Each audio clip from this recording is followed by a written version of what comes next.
What's up, Viera? This is what went down for the month of September in 2025. And per the usual, we are omitting new construction. And the reason we do this is because most of our viewers are current homeowners. So this data is going to be a lot more relevant for them if they're thinking about selling in the future. Today, we're going to be going over a few things. We're going to talk about purchase types. So this is going to be how buyers purchased homes. So whether they're financing or cash. We're going to talk about basic information about it. So total sales. We're going to talk about sales prices, days on market, things like that.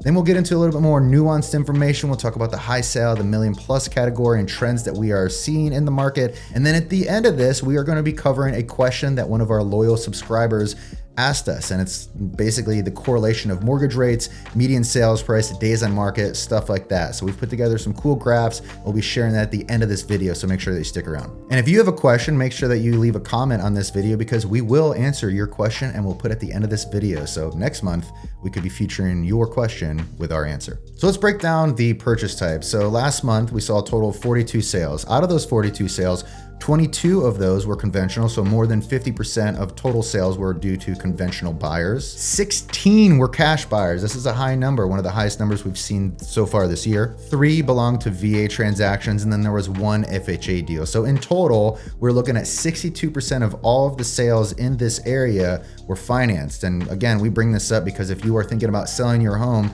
the odds of having a financed buyer coming through are quite high. Now let's talk about some basic facts for the month of September. So as we previously mentioned, we saw a total of 42 sales. When we look at 2024 in the month of September, there was a total of 28 sales, which that's a lot more common for that time of year. So to see that increase was a little surprising. Now the median sales price for last month was $629,000. Comparing that to last year, we saw $610,000. So a slight increase in the median sales price when you're looking at year over year. Now when it comes to the increase in sales for the month of September, I personally believe that that was due to the decrease in interest rates. We're going to cover some of that at the end of this video to kind of show you these correlations, but that was my kind of hunch last month and it has proven to be true. So even though we saw a marginal increase in the median sales price with year over year, it's still nice to see that appreciation because for the last 2 to 3 years, it's been a relatively flat market, meaning not a lot of appreciation. So to start seeing that equity increase year over year, that should be a good seal of confidence for anyone that owns a home in today's market. Median days on market last month was 61 days. When we go back a year, it was 30. So even though we've sold more homes this last month,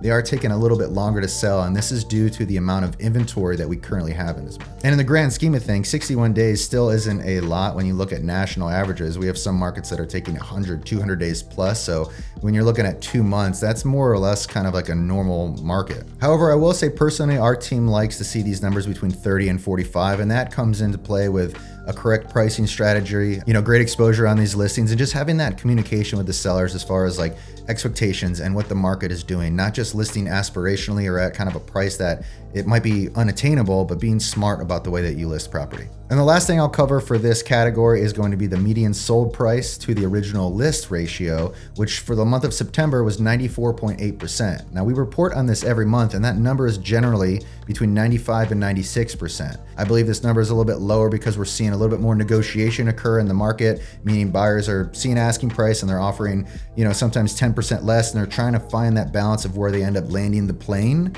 And that on average is at 94.8% of that original list price. Now let's get into some more detailed or nuanced information. So we're gonna talk about the million plus price category. We only had one sale that sold for the month of September with $1 million price tag and up. And that property was in Fairway Lakes and it sold for $1,125,000.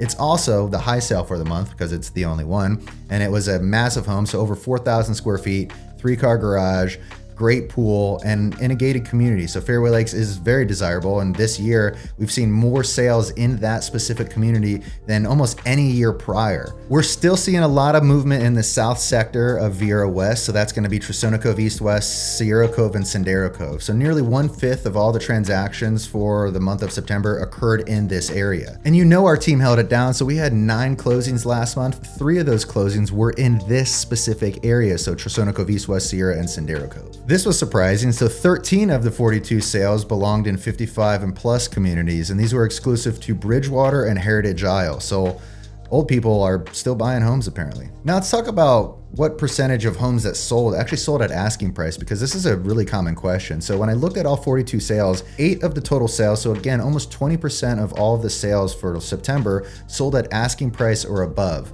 And generally speaking, this is due to a couple different reasons. It could be one, the home was just listed very aggressively and it caught a lot of interest. 2, it could be due to multiple offers, which could be related to that aggressive list price. Or 3, it could be due to a buyer, the way they negotiated the property. So like, let's say the seller was asking $650,000 for their home, and that buyer wanted $10,000 in closing costs. They might have wrote an offer for $660,000, asking for $10,000 in closing costs, therefore creating a net to the seller of $650,000, which is what they were asking. And I will say in summary, I have seen a lot more negotiation on price for the month of September than I have in any previous month of that. And I think that that shows in the data where we talked about that, the median sales price to the original list ratio of 94.8%. So you're seeing that delta there. You're seeing that, buyers are negotiating, they're getting a better deal on the home than what the seller is asking for. And that's just due to the market and the negotiation power of a lot of the buyers and agents. Now let's jump over to the custom graph that we made answering one of the questions from our loyal subscribers. All right, now these top 2 lines here, so the purple and the blue, these are going to represent mortgage rates. So you're seeing that purple line here, and then you're going to have the home price average in the blue. This was the actual specific question that our subscriber asked. He wanted us to do the correlation between mortgage rates and sales. And so we did that. And again, this is only for Viera West. So it's a smaller bubble. Not a ton of data goes into this, but it was a very interesting kind of exercise to do because the graphs are showing something that I did not expect. So generally speaking, whenever you have an increase in interest rates, again, it's this purple line here, prices should drop. So it would have an inverse impact on that. So rates come high, becomes a little bit, unaffordable at some price categories. So prices have to have a response to that. Now that's not what we saw for this given year when it comes to Viera West. So as mortgage rates increased, prices did as well. And you start seeing that trend along the way with whatever rates are doing, prices are having a very similar kind of trajectory with that. So to kind of summarize this, a lot of people think that every time interest rates go up, prices are naturally going to go down. And from a national level, that is true. But when it comes to this nuanced area, it's not really the case based on the data that we're seeing. And that has to do with the demand for this area, the amount of inventory that's available in certain different price categories. And just overall, it's showing interest in this area regardless of what interest rates are doing.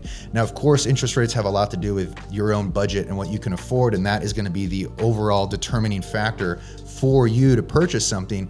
But this graph here is showing such an interesting story, and it's something we'll continue monitoring because it's going to be vastly different from the rest of the nation. All right, guys, and now it's time for that obligatory subscribe to my channel. 14,000 other people have. We have done a lot of videos over the years, so over 500. So if you want more Viera content or things that are just happening in this area, go ahead and hit that subscribe button, and we will answer your questions like we did in this video. It's a new segment we're going to be adding. So if you have any questions, leave a comment. We might feature it in next month's video. See you guys next month.